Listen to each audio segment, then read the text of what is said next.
Pagod na kong intindihin ang bawat galaw nila, bawat katahimikan, bawat salitang kulang pa.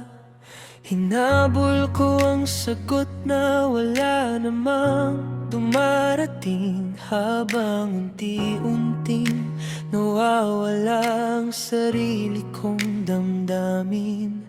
Ngayon alam ko na hindi lahat ng tanong ay may kasagutan. May mga pintong kusa nang nagsasara para buksan ang tamang daan.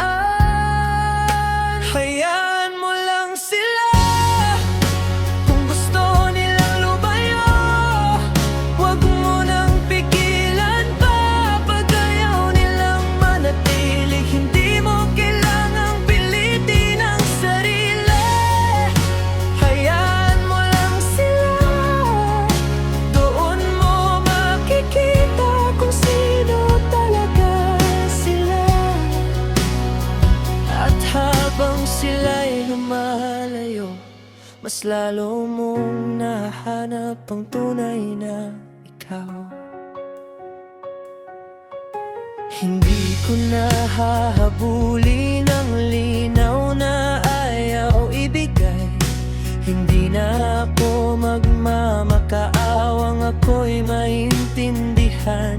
Kung ang puso nila'y sarado na sa akin, bakit ko pa ipipilit ang pagmamahal kung tapat din? May kapayapaan pala sa pagtanggap na hindi lahat ay para sa'yo. Ang pagbitaw ay hindi kahinaan, kundi lakas na matagal kong hinintay. Hayaan mo lang sila kung gusto nilang lumayo. Huwag mo nang pigilan pa pag ayaw nilang manatili. Hindi mo kailangang pilitin ang sarili. Hayaan mo lang sila, doon mo makikita kung sino talaga sila. At habang sila'y lumalayo, mas lalo mong nahanap ang tunay na ikaw. Hindi ko na babaguhin ang taong ayaw magbago. Hindi ko na hahabulin ang pusong ayaw sa totoo.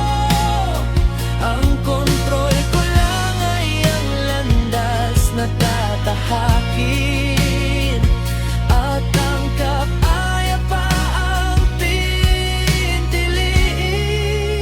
Hayaan mo lang sila, hindi lahat ng umalis ay dapat pang balikan. May mga paalam na siyang simulang ang mas tahimik at mas magandang bukas. Hayaan mo lang sila, at hayaan mo rin mahalin ang sarili mo muna. Kapag pinili mo ang kapayapaan, doon magsisimula ang bagong kabanata ng buhay mo. Hayaan mo lang sila, at piliin mong manatili sa liwanag. Dahil ang mga tamang tao hindi mo kailanman kailangang habulin.